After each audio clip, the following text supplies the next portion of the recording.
Welcome to the Sales Podcast, session 87. Let's get you 20 million impressions a month, shall we?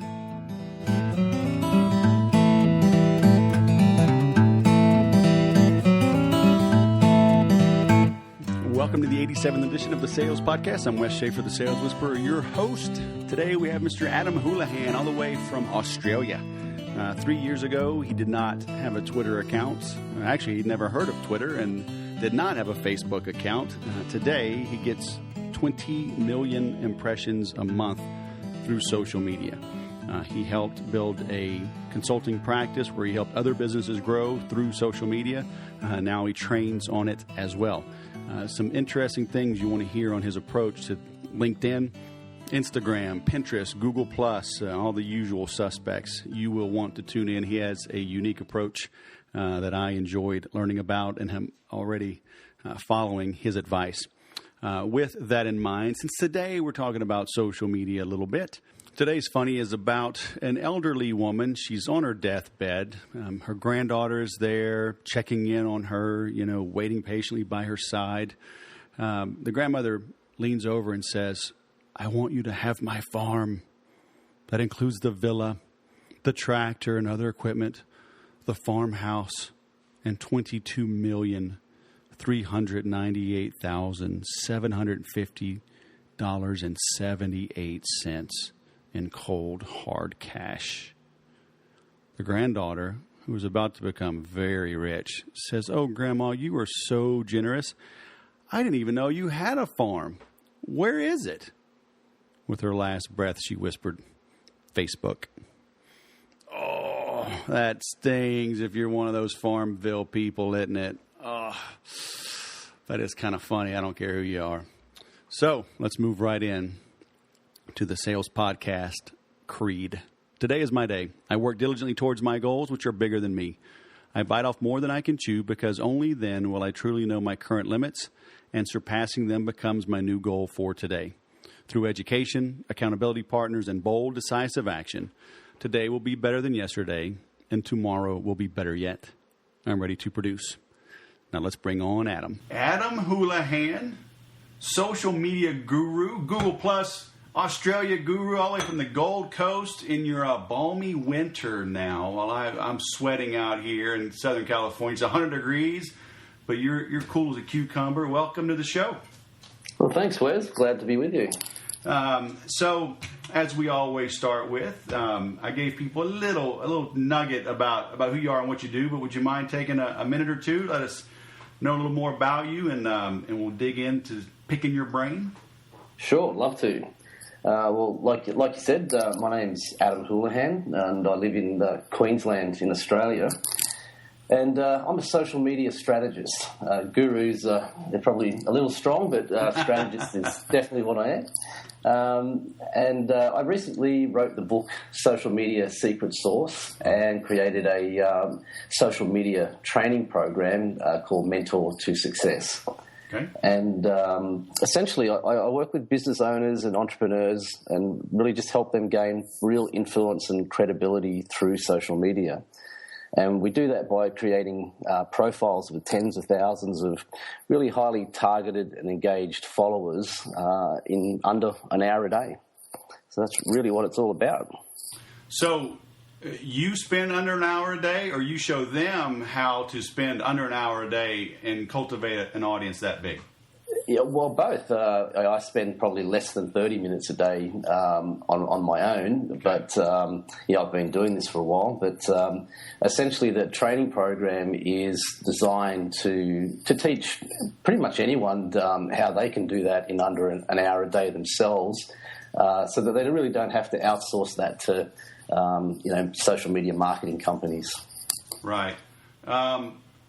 So tell us how you do it. Give us the secret sauce, man, because I on all of my podcasts, I kind of have this love-hate relationship with social media. I like the interaction. I like Twitter. I mean, I found you through Twitter. There are ways to build relationships, but like if you and I were to do business, it could possibly be months and months from now, and just through us getting to know each other, know, like, and trust, right? And so a lot of entrepreneurs, though, they need to kill something today so they can put food on the table, right? Bring home the bacon. Yeah, exactly. That's right, Wes, and essentially that's really where it all goes wrong, because that's the common sort of perception of social media, is that because there's this big wide audience out there that you're going to go out and do exactly that and get that big kill today, and the reality is that the way this really works best is that you've got to take a bit of a long-term sort of approach to it and build it over, a bit of time. And you build it, if you build it the right way, then, the rewards will certainly come. As you said, you and I met through Twitter. My Twitter profile, as an example, now, I don't have the biggest following on Twitter. There's certainly plenty of people around with bigger followings than me. I think I have something like 80-odd thousand followers on Twitter. But the impressions and engagement that I get on my profile is around 20 million impressions per month. And the amount of work that I get from people following my Twitter profile, it's actually my number 2 source of referrals to my program, and of course LinkedIn is number 1. So really, that's the big myth, and that's kind of what the book is all about: is exploding that myth of how social media really works best, and if you put the time and energy into doing it the right way, the rewards really come. So. Under an hour a day, I don't care how busy anybody is. I mean, they can carve out an hour, but it has to be a priority, right? But they also have to know that they're doing the right thing and that the investment of their time and energy will pay off. That's exactly right. So what are some things they absolutely have to get right? You mentioned Twitter. I met a friend of mine last night for a couple of drinks, and he's focusing on the business space for coaching, and he really wants to go work more with like the engineers and accountants of the world, help them with development. And I told him he absolutely has to be on LinkedIn, Sure. Based on that profile. So, can you share a couple of things people can grab hold of on those 2 mediums? Because I see you got everything on your profile, but at least, Twitter and LinkedIn, there's some things people should be doing. It's what, Wes. It's really about what they shouldn't be doing, Okay. and really, for example, take LinkedIn. The biggest mistake that I see people make is there's two mistakes. The first is that their LinkedIn profile, one, is just boring. And it's got to really jump out off the page. People have got to be really interested to read. As we all know, people's time spans to be engaged in anything are getting shorter and shorter. And if you can't capture their interest in the first couple of sentences of your summary, well, you've already lost. The second thing is that the summary should really be about the problems that you solve. So it's not about yourself; it's about the problems I'm going to solve for you, and that's how you get people to be really engaged with and read further into what you do. And then the other big mistake that they make is to treat LinkedIn like any of their other social media profiles, and really LinkedIn is just in a league of its own. It is a professional profile. It's not like Facebook, and it's not like Instagram or anything like that. You shouldn't be posting images of your dog and what you did on the weekend. It really should be just purely about business and what you do, and it shouldn't be too much. The biggest mistake, and this really goes across all social media platforms that I find, is people try to just post too much stuff. It's less is more. Post really high quality content, less, like for example, LinkedIn. I really don't recommend people do more than two updates on LinkedIn a day. 2 a day is more than enough. Sure. I see things come in. Like right now, I just logged in. I've got 29 messages unopened. I've got 12 updates here. So as I scroll through here, it's funny how LinkedIn is kind of becoming more like everything else, like Facebook. I see, they're congratulating this new guy on his new job, blah, blah, blah. But because now on LinkedIn, they're letting more people post, right? And so it's everybody is a pseudo expert now, an authority all of a sudden. And so there's a lot more noise. And I mean, I'm finding myself skimming over a lot of things on LinkedIn a lot more. So do you see that changing a good bit? I mean, is a new platform going to come out? I mean, I've been on LinkedIn a long time, though. So, I mean, I do check in regularly, but it's noisy. It's starting to get noisy like everything else, but at the end of the day, that's why you need to position yourself as really an expert just in the niche that you're in. And don't join that crowd. Stand out alone and just ignore all that stuff. Don't congratulate people for jobs unless you really know that person and you engage with them on a regular basis. I honestly just ignore all of that stuff and really just use it to post good quality content that I know that my followers will enjoy reading. And I mean the amount I get, like you, I get every morning, and I've got 50 sort of connection requests and a whole bunch of messages that are irrelevant, and a small number of them that are really good. So I just focus on those good ones. And I probably spend maybe 5 to or never more than 10 minutes a day on there. Oh wow, cool. And how much are you posting like your own original content versus just sharing interesting nuggets you see out there? Well, that's a very good question. This is the thing that I find most of the people that I coach, they have this fear that they're going to need to be just creating all of this original content of their own all the time. And of course, the more of your own content that you can create, the better. But it doesn't have to always be your own. If you look at my profile, you'll see every day I share stuff from other people, other social media experts. If it's really good information that I know the people that are following me would be interested in, I don't see any problem with posting content from other experts. But I work on, generally speaking, I try to work on a 50-50 ratio. However, with the people that I coach, generally we start out at when they first get started, it's 100% other people's content, and they work through to get up to about a 50-50 ratio.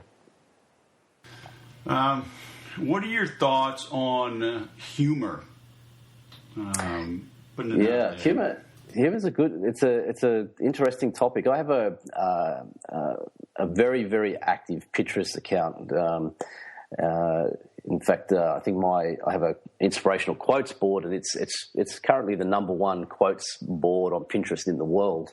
But I also have a humor board, and I find that a very interesting topic. And the reason is that humor is very subjective. What I might find funny, someone else doesn't. And vice versa. So I tend to stay away from humour. I know I have a personal friend who lives in the US there, and he's built his whole profile on humour. And to be quite honest, I find some of his stuff funny and some of it I don't. But he's been banned by Google from AdSense purely because they don't find some of his stuff all that funny. So it's a bit of a minefield, to be honest. Was he putting humor in his ads, or just his site was like inappropriate, so they wouldn't let him drive traffic to his site? Exactly right. The site, the content of the site was all humor based, and some of that humor was subjective as to whether it was funny or not. Obviously, it was funny to him, but Google wouldn't allow him to have an AdSense account to earn revenue from ads on that site. Wow. Because, something I've done for probably, 5 years straight, I put up a daily funny. And, it's pretty clean. And that's just, it's not on my site. I'll put it on Facebook, I'll put it on Twitter, I'll put it on LinkedIn. And I find engagement goes up. It's a lot of people, especially on Facebook. I'll see them out in town or something, or we'll meet at a conference, and they're like, "You're the funniest guy I know." And I feel like it cuts through the noise. So then when I do post something serious, and I'm not a big hype guy, I don't promote a lot of things. So when I do promote it, people know that it's legit. It's worth at least investigating, even if it's not right for you. But, I found that having a daily funny keeps people kind of tuned in. So do you think that's a good strategy? Is it kind of subjective, just depending on your own style? Yeah, I think it will depend on your own style. It's clearly working well for you, but I think the key thing that you shared there was that you keep it pretty clean, and that's the thing. If you're going to use humour, keep it, just don't go too left of centre with it. Keep it reasonably mainstream, and you should be okay. Another strategy that your listeners could adopt that's probably a little safer is more the inspirational messages. These are probably one of the most shared things on social media, and if they want to use that sort of daily thing to be interactive, then very, very clean humour will be fine, or something sort of inspirational is very safe. Well, how do we know when something? I feel like there's so many cliches out there now. I mean, you just see things, all the positive people, and I don't know. I am not a rah-rah guy, right? But I do get inspired. You read something good, something truly motivational, inspirational. Is it worth sharing, even though there's a risk that it's just been shared 1,000,000 times, or the fact that it's shared 1,000,000 times means it's worth sharing 1,000,001? Yeah, it's a good point, isn't it? What's too much? But probably and I probably should clarify that a little, is more so in creating it yourself. Mm-hmm. So create just a nice image with a quote from someone that you're aligned with, that their values and message is something you personally align with. Always, obviously, make sure you include who authored that quote. Don't sort of try to make it out as if it's your own. And with your own logo or link to your website or something that links back to you. And I find that if you do that on a regular basis, don't overdo it. Like once a day is more than enough. Even 3-4 times a week is plenty. You can build some real credibility. The key though behind that is that what has to follow that, and this is where I think you're getting a good interaction, is that what you're really about is of value. And that's what it all comes down to, is the real content that you put out has to be in a narrow niche. You have to know what you're talking about, and people will gravitate towards that if they're aligned with that message. So the daily funnies or the inspirational stuff is just a small part of your whole overall strategy, really. So how did you get into this? Were you a business owner, just an entrepreneur on your own, and you found social media and just leveraged that to grow your business? I mean, how did you make that shift, in growing so big? I mean, I've been involved in leverage social media for years and years, but I don't have 87,000 followers on Twitter. No, it's a good question, and I do sort of cover that story in my book. But about 3 years ago, I actually had no involvement in social media at all. I didn't even have a Facebook account or a Twitter account or anything. In fact, I'd never even seen Twitter. And I was my background has really been in the corporate world, and I've been like general manager or CEO of some reasonably sized companies, and mostly international businesses. And I was came into this company that was really struggling with their retail program, and I was just looking at how we fixed that. And what I found in the research was the companies that were really doing well were had a good social media presence, and that just sort of sparked my interest. And I thought, well, I better see what this whole social media thing is all about. And I'm a little bit like a dog at a bone once I sort of get my teeth into things, and so that journey started, and yes, here we are today. So it really just came from a business background, as you say, and essentially still is. I really have personally not a lot of interest in the social side of social media. I don't spend much time on Facebook or Instagram and whatever, just sort of putting out inane stuff. My focus is very much on how you use social media for business. And so really I've built that sort of profile position over the last 3 years from a zero start. So kind of like the drug dealers that don't do drugs, right? Yeah, exactly. Just stay focused on the business side and build it. Yeah, build it and they will come.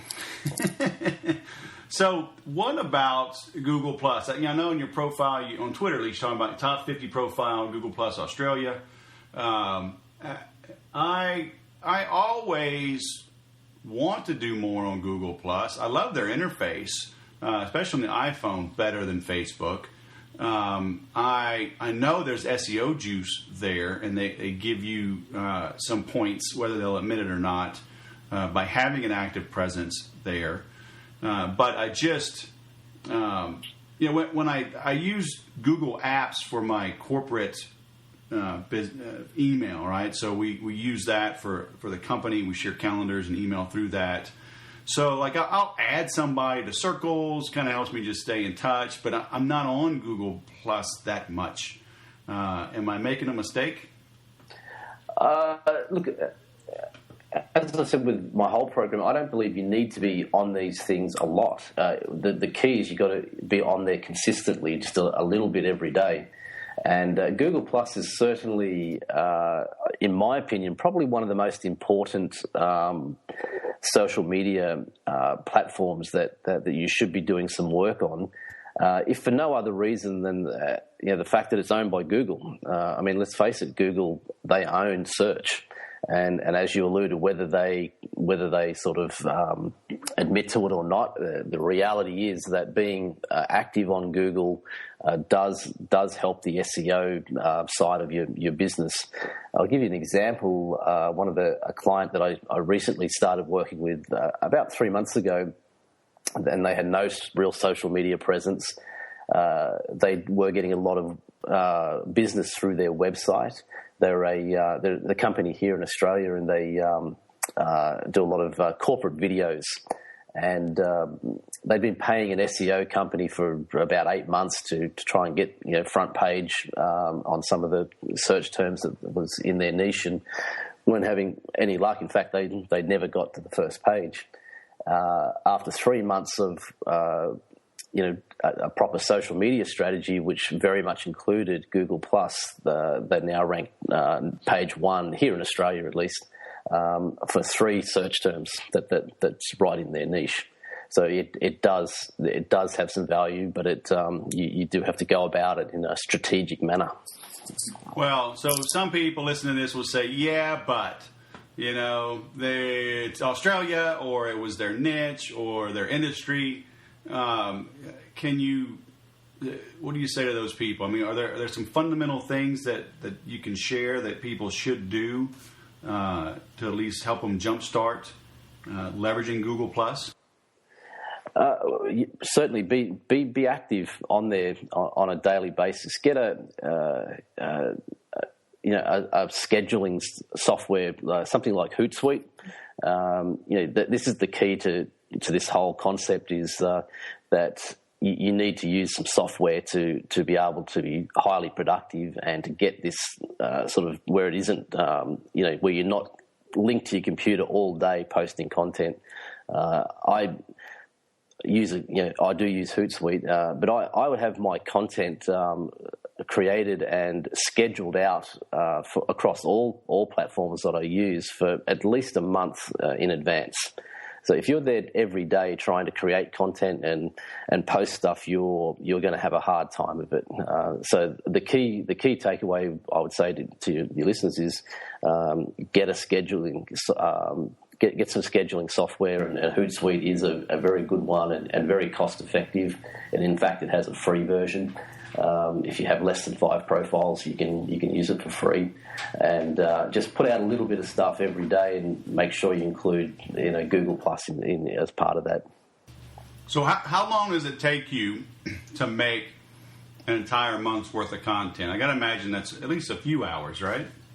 Yeah, it's probably about 2 hours I could do that in, but I have a very systematic way of going about that, and that's it. This when I'm talking about that you do this in an hour a day, that's exactly right. One of those hours of the day might be exactly that, just scheduling content out for a couple of weeks. The next day would be maybe you spend finding some of this good content. Another day will be writing some, and so it's really the whole idea of this is you're not doing exactly the same thing every day. You're being very effective in how you use that limited time to create a lot of forward momentum. So it's a very strategic way that you go about it, and it's when I say an hour a day, that's sort of Monday to Friday. It's not 7 days a week. It's really your business week.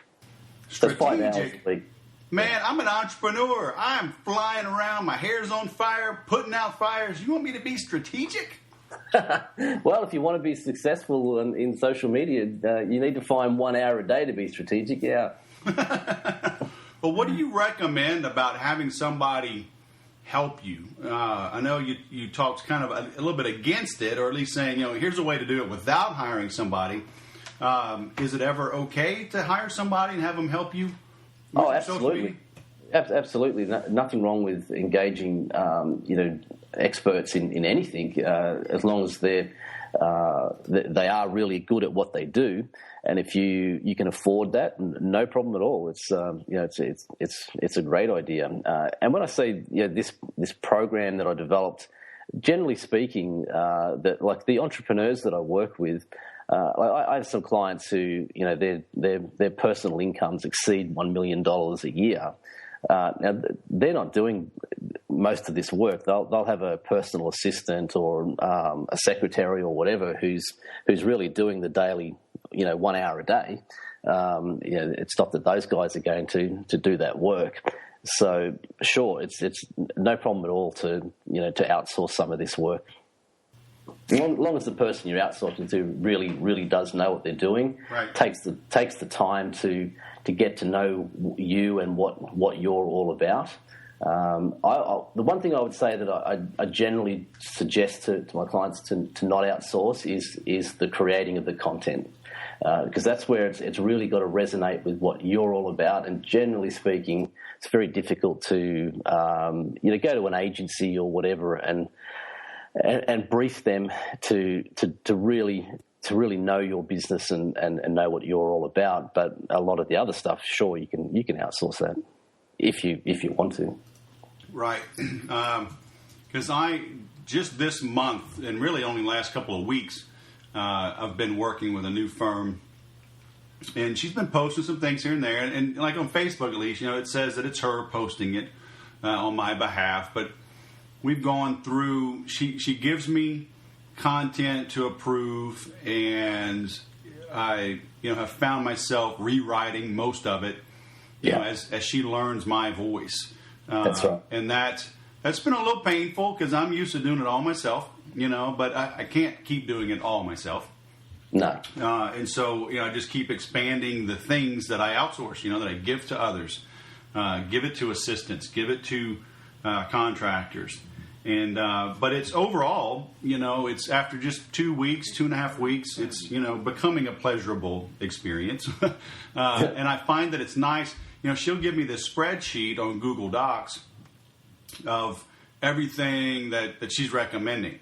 And so it's nice that I'm not coming up with it from scratch, So now I'm just editing rather than originating, and because you're right. I mean, when she does it that way, I spend maybe 30 minutes and, I can knock out, 15 to 20 days worth of content, no sweat in that amount of time, Sure.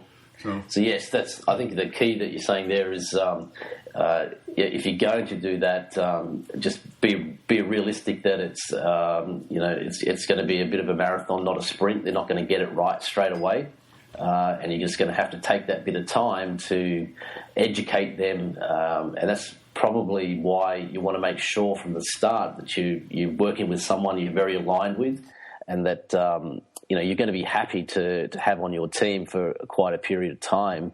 Because if you change from that person, you go back to ground zero and you start all over again. So I think it sounds like the way you're doing it is a good way, and probably in another couple of weeks or a month or so, you'll have that down to a pretty good process. Yeah, I mean that's the plan. What are you seeing with pay to play? Everything is getting less and less as far as reach. Facebook wants you to pay now. Twitter sponsored posts, yada yada. I mean, is the day fast approaching that social media, its effectiveness, it just isn't very good unless you pay? Certainly with Facebook, we're already there. It really isn't much good unless you pay. I know clients who started out getting good value from Facebook, free like we all did, and then found they had to put a bit of a budget to it, and that budget just keeps rising. One of my clients here in Australia, well, they're quite international. They have offices in Miami, there in the US, and in the UK, in Singapore, and they started out with a budget of about $2,000 a month, and this is just for Facebook, not their entire social media strategy. And they're now up to about $5,000 a month, and they're seriously questioning the value of that. I think that there's really two sides to social media, the way I see it, and there is the pay to play, and really anybody can start today and play that game as long as they've got the budget to do it, and as long as they align with agencies that really do know what they're doing, and they know how to test and measure what they're doing. Anyone can sort of get into that game today. What my program is really all about is using social media to build influence and credibility, and that way, the right people. If you stay very focused in a small niche, how am I going to preface that by saying you need to make sure that niche is there's enough people that play in that niche, and you build yourself as somewhat of an authority in that niche. Then, I'll give you an example. My business is quite international. I have clients obviously here in Australia, and they're in the US and Canada, and in Dubai and Saudi Arabia and New Zealand, and Israel. So very international, and I've never spent one cent on paid advertising in social media. Well, go ahead and rub it in. Well, I'm not saying you shouldn't. As I said, as long as you align yourself with a good agency that really knows what they're doing, and you test and measure, there's nothing wrong with that. Or you can invest 6 to 12 months of your time, 1 hour a day, and you'll be able to get exceptional results without spending that money. And that's really what my program's about, is doing exactly that. But right up front, always tell every client, this is going to take 6 to 12 months to create this. Right. But the little hidden secret, I think, in all of this, like I look at your blog, and it's very nice, right? And there's ways to opt in and to connect. how many people, they overlook that. I mean, it's just part of your overall strategy, right? Because it is. You're driving them to opt in. You've got your sliders here. What else? Contact. You got connect. Tons of good content. What have been some of your better giveaways or lead generators? Probably one of the best ones is and this sort of goes out a little bit on a limb, and a lot of people sort of look at me like I should be in a lunatic asylum when I say this sometimes. But if you have a look on my website where all the paid courses are, and at the bottom of that there's a free LinkedIn tutorial, and you can download that without opting into anything. And people say, well, why don't you capture people's email addresses? Why do you give away that awesome content for absolutely nothing and get nothing in return? And the reality is that with opt-ins now, what I find is that look, we all have two email addresses, and if I go to a website and it's forcing me to give an email address to get something that I want to have a look at, well, I'm not going to give them my main email address because I don't want that. I don't want them spamming. I don't know how much content they're going to start sending me, how much they're going to drive me crazy. So we all tend to give them that other Gmail, email account or whatever. So I find if you have that real integrity of saying, look, this is great content, happy to give it to you for free. The reality is that on a large majority of cases, the people come back and opt back in with their real email address anyway. So there's a golden, as I said, it works exceptionally well for me. It works incredibly well for all of the clients I work with. But I'll be upfront and say some people find that concept a little hard to get their head around. Well, that's the old adage. Give away your best stuff for free up front. Yeah, exactly right. So talk to me about Pinterest. You've got this prominently shown on your Twitter page. It's easy to get to as well. I mean, you got Pinterest and Instagram. I've not done that much on either of those. Yeah. What are your thoughts or recommendations on those platforms? Look, Pinterest is a platform everyone should be on. Instagram, look, in all honesty, it depends on your business, on your niche. You've got to make sure that it's where your people are hanging out, and it's not going to be for every business. But Pinterest is, and the reality is, and I'll give you some statistics here to give you an idea. My website, it averages 25,000 views a month, and 30% of that traffic comes from Pinterest. So that's a massive amount of source of traffic from any one social media platform, and I would highly recommend that your listeners, if they're not already on Pinterest, start having a good look at it.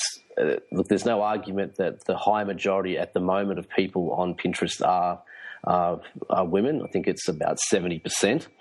But more and more businesses and more men are starting to realize the real value there in Pinterest and its ability to be very viral as far as your content and to really drive traffic to wherever you want it to go, whether it's a landing page or to a website. So it's definitely you'll see in the book when you get to read it. It's figures very prominently in there. There's a must-have.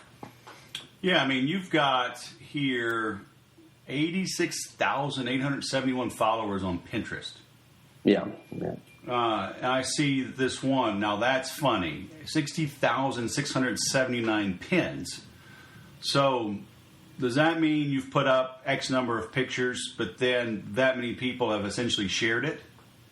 Well, no. What that means is if you have a look at most of those boards, and this is the other value of Pinterest is that, and Pinterest is the only platform that will allow you to do this. But for example, so now you said yourself, what I'd like you to do is actually could you click on that and or you're on there, and it shows you how many pins. It also shows you to the side of that how many followers are on that board. It'd probably be like 25,000 or something. 18,992. There you go. Okay. So the value of that is now, Wes, do you have a Pinterest account of your own? I do, but I barely use it. Okay. So and you probably have very few followers on there if you barely use it.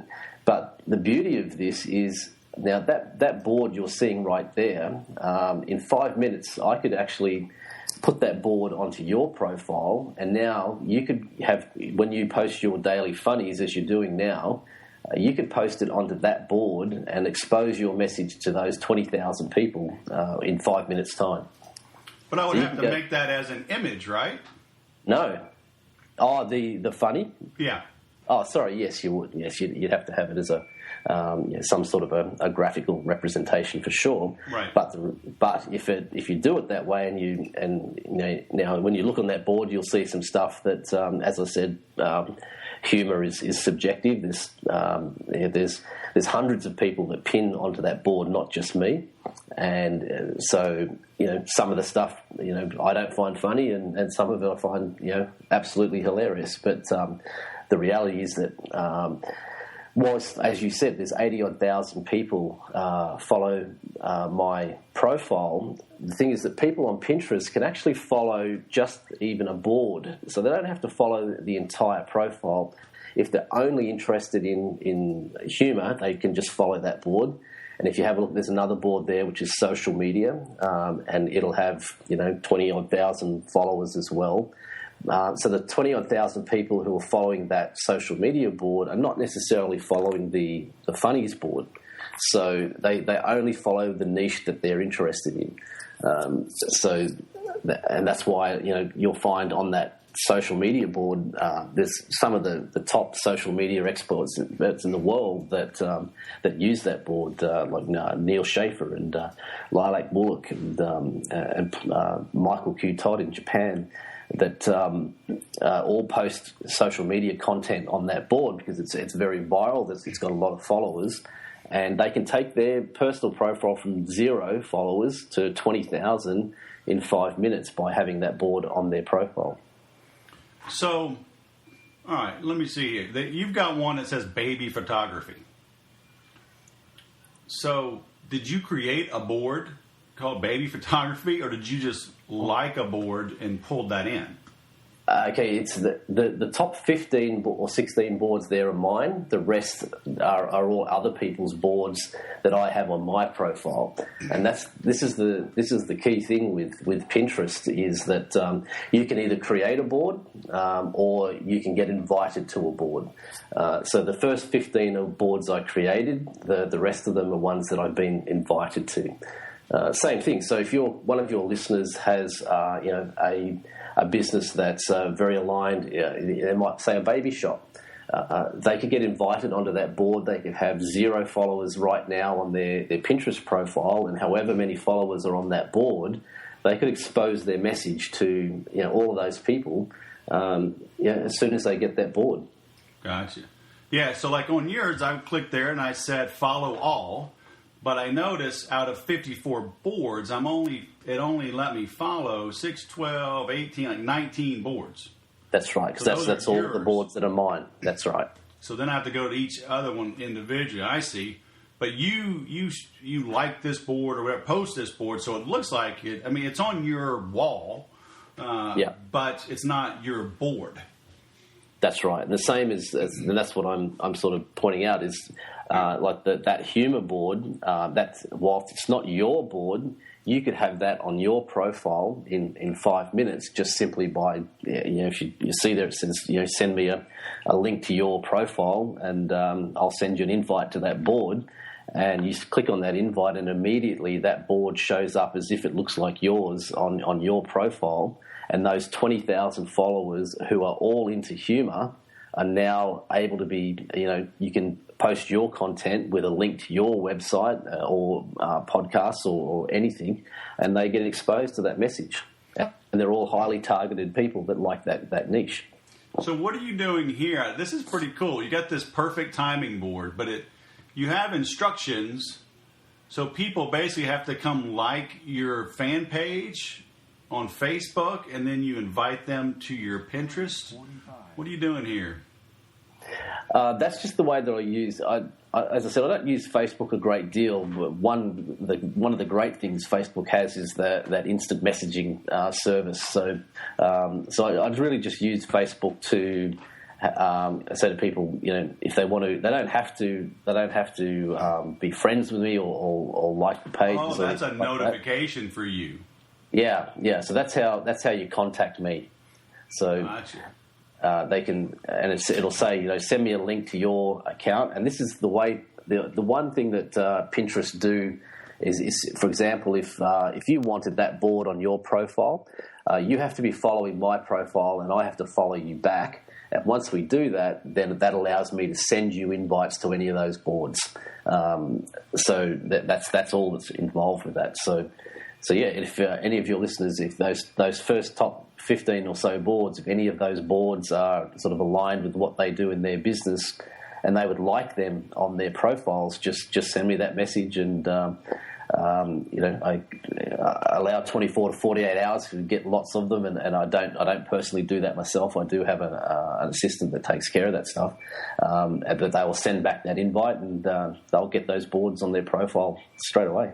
So then how are you getting so much traffic back to your website, right? It's like I'm on this perfect timing page, and I see, here's a hot air balloon in the sun, and I click on that, and I see this nice picture, but I don't see any link back to your site. As I said, not every image on all of those boards are mine, and that's why other people are. So whoever posted that image, it's probably going sort of back to right. to their website. Yeah, because if I click on visit site, it takes me to mostbeautifulpictures.net/hot air balloon in the sun, yada yada. Yeah, so let's use you as an example, and let's say we were on the humour board. You post a picture there with something along what you're aligned with, what you do on a daily basis, and you embed the link to your website in there. People click on that, and they'll go through to your website, even though it's on my board. Yeah, because I've been using Flickr like that mainly just for a free terabyte worth of storage. And I embed the photos onto my site, and I replace the Flickr URL with my own, so people don't click away. But it keeps my site a lot leaner, and still have high resolution images, and I get traffic. I was doing that with Pinterest, but some time back, like every link just broke, and every image was it wasn't showing. So does Pinterest not allow you to embed on sites now? No, I believe they do, but generally speaking, Pinterest works better as an external way to drive traffic to your site. So not so much what you're using it for once they're on your site. Use it as an external way to get traffic to the site. Right. Very cool. Well, where can people learn more about you? Should they go to adamhoulahan.com and get your free LinkedIn download?